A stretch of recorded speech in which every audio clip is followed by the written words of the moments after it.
இந்த காலை வேலையில ஒரு வேலை அவசர அவசரமா ஒரு வேலைக்கு கிளம்பி கொண்டிருக்கலாம்.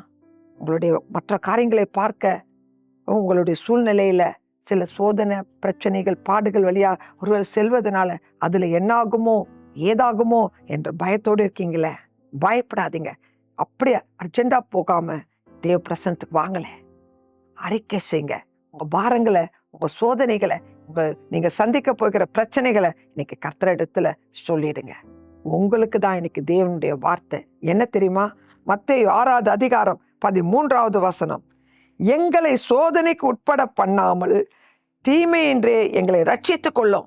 ராஜ்யமும் வல்லமையும் மகிமையும் என்றென்றைக்கும் உம்முடையவைகளே, ஆமேன் என்பதை இந்த ஜெபத்தை விசுவாசத்தோடு அறிக்கை செய்து இந்த நன்மையை பெற்றுக்கொள்ளுங்க. மகிமையின் ராஜாவுடைய வல்லமை இன்னைக்கு வெளிப்படும். கர்த்தர் உங்களை கட்டுகள் என்று சோதனைகள் என்று உங்களை விடுதலையாக்கி உங்களை மகிழ செய்வாராக. கர்த்தர் உங்களை ஆசீர்வதிப்பாராக. ஆமென்.